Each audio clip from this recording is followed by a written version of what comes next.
Hello and welcome to FinextraTV. My name is Alex Lippic and we're here at UK Fintech Week at the IFGS 2024 event in London. And I'm delighted to be joined by Eric van der Kleij, who is the co-founder of EdenBase. Eric, thank you so much for being with us. Thank you. We should actually whoop when you say Innovate Finance, because it's the 10th anniversary of Innovate Finance being established. What an incredible decade. We'll do the whoop next time, but yeah, it's an absolute milestone. You're absolutely right.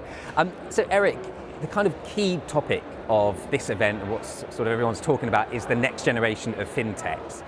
So with that in mind and looking at emerging trends, what do you see as the next big disruptors? So when you ask the question about what are the emerging trends, that's exactly what you should be asking me, because we're a fund and we're investing in those trends.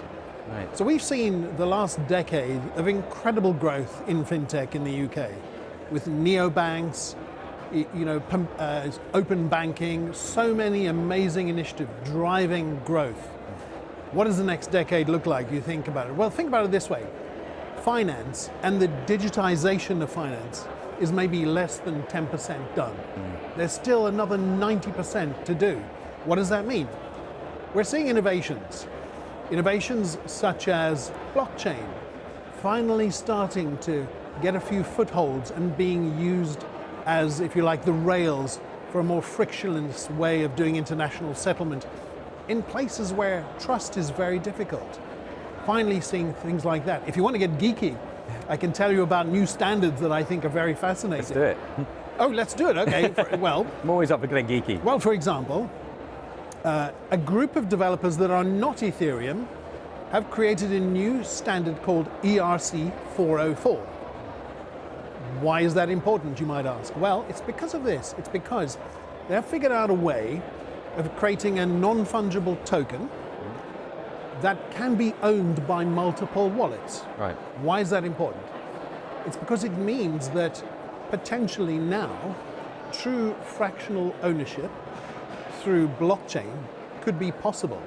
That means that you and I could own pieces of maybe not this building, because it's a beautiful building that's probably not for sale, but let's say the Shard was for sale and we wanted to own a piece of it. Okay. It might mean that fractional ownership of buildings like that, or assets that are not really fungible, might be possible. These are the innovations that we're looking at and watching to see which might get traction. But broadly, we love RegTech, we love AI, supercharging the next generation and the next decade of growth. I think I've seen so many pitches for next generation banking services, supercharged by AI, machine learning, and other technologies like that. The next big one though, the thing you really want to know is what's after that? Well, it's quantum computing. As quantum computing starts to emerge, as you have enough what are called error-corrected qubits available for financial services, such as what you might say? Well, risk. Risk is so hard to do because you can only look at so many data points.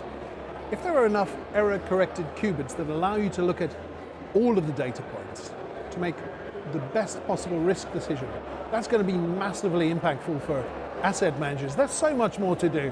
And of course, Innovate Finance Global Summit is the place to find out about it all. Absolutely. And it's such a nuanced landscape, isn't it? So what do you think, in your opinion, the attitude should be that businesses adopt in order to overcome these adoption challenges, Eric? You know, that's the tough question, isn't it? What should the attitude of businesses be when overcoming these adoption? Because the problem for businesses is that mostly they're protecting legacies. Right. And of course, the time for that has changed. What technologies such as ChatGPT have shown us is that 4 people in a garage can build a potential rival to a well-established business very, very easily. We know that because we're seeing them as a fund, almost every day. So I think that the thing to do is to ask organizations to figure out how, not sure you're going to like this, to destroy themselves. Right. So think about that. It's called creative destruction. It's not new, and it's a well-established philosophy. But actually investing in creative destruction of yourself, maybe appointing somebody to board level who's responsible for your own creative destruction? What would that be? A chief destroying officer? Something like that, I guess. That's Yeah, a never great thought of idea. it. Sending a clear signal to your enterprise that you're very serious about adopting and embracing the next generation of technology, those are the things that businesses need to do, because the antibodies in business that are protecting the legacy will do everything they can to protect their fiefdoms. And of course that makes any large or even listed company vulnerable. So how can organizations make adoption sustainable and impactful in your view? And what role do investors play in that? So investors play a very important role in ensuring that innovation can be sustainable, because you need those that are deploying risk capital to have the mandate to do so.